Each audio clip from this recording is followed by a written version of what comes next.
Welcome to Mansoor channel. இன்றைக்கி நம்ம ரொம்பவும் சூப்பரான ஒரு சைடிஷ் ரெசிபி தான் பண்ண போகிறோம். வாங்க அதை எப்படி பண்ணுறதுன்னு பார்க்கலாம். ஒரு குக்கரில் நான் இன்றைக்கி 1 கப் அளவுக்கு சிறுபருப்பு எடுத்திருக்கேன். அதை நல்லா வாஷ் பண்ணிவிட்டு அதை நம்ம இதில் ஆட் பண்ணிடலாம்.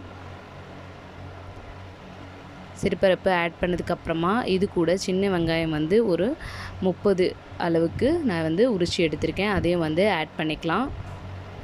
ஆட் பண்ணி இது கூட 2 மீடியம் சைஸ் தக்காளி நார்மல் பீசஸாக கட் பண்ணியிருக்கேன். ஆட் பண்ணிவிட்டு ஒரு 10 பல்லு பூண்டு ஆட் பண்ணிக்கலாம். இது கூட 1/2 டேபிள் ஸ்பூன் அளவுக்கு மஞ்சள் தூள், 1/4 டேபிள் ஸ்பூன் ஜீரகம், உப்பு தேவையான அளவு ஆட் பண்ணிக்கோங்க. ஆட் பண்ணிவிட்டு 2 டீஸ்பூன் அளவுக்கு எண்ணெய் நம்ம ஆட் பண்ணிடலாம். நம்ம எண்ணெய் விட்டு வேக விடும்போது நல்லா டேஸ்ட்டாகவும் இருக்கும், வாசனையாகவும் இருக்கும்.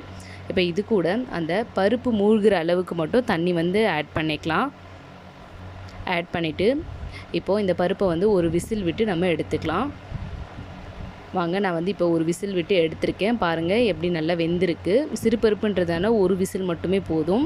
இப்போ இதில் நம்ம தாளிச்சிக்கலாம்.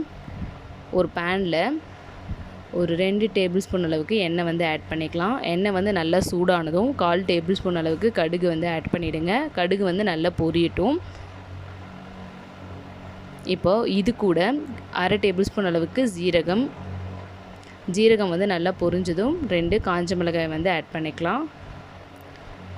நல்லா மிக்ஸ் பண்ணி விட்டுருங்க.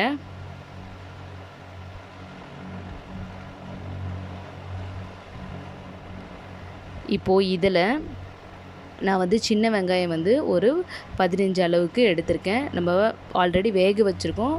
நம்ம வதக்கி ஆட் பண்ணும்போது நல்லா டேஸ்ட்டாக இருக்கும். 1/2 டேபிள் ஸ்பூன் அளவுக்கு மஞ்சள் தூள், நான் மிளகாய் தூள் தான், குழம்பு மிளகாய் தூள் தான் 1 டேபிள் ஸ்பூன் எடுத்திருக்கேன். பெருங்காயத்தூள் 1/4 டேபிள் ஸ்பூன் ஆட் பண்ணி இதை ரொம்ப கருக விடாமல், அந்த மிளகாத்தூள் கருகக்கூடாது. லைட்டாக வதங்கினதும் நம்ம ஆல்ரெடி வேக வச்சுருக்கேன் அந்த பருப்பு நம்ம இதில் ஆட் பண்ணிக்கலாம். கருவேப்பிலையும் கொஞ்சம் ஆட் பண்ணிவிட்டு ஃபைனலாக நீங்கள் கொத்தமல்லியும் ஆட் பண்ணிக்கலாம்.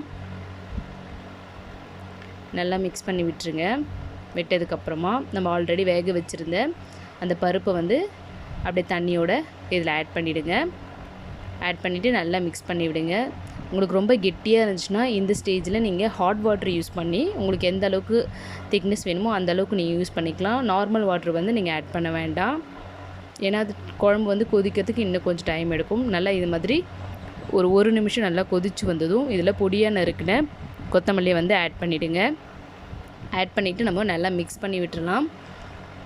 பாருங்கள், நம்மளுடைய சாம்பார் சூப்பராக ரெடி ஆகிடுச்சு. இதை நீங்கள் இட்லி, தோசை, சப்பாத்தி என்ன மாதிரி ஒன்றாலும் நீங்கள் சைட் டிஷ்ஷாக யூஸ் பண்ணலாம். ரொம்பவும் டேஸ்ட்டாக இருக்கும். இதில் சின்ன வெங்காயம் ஆட் பண்ணியிருக்கிறதுனால ரொம்ப டேஸ்ட்டாக இருக்கும். இந்த ரெசிபி நீங்களும் உங்கள் வீட்டில் ட்ரை பண்ணி பாருங்கள். ட்ரை பண்ணி பார்த்துட்டு எப்படி இருக்குன்னு கமெண்ட் பண்ணுங்கள். தேங்க்யூ.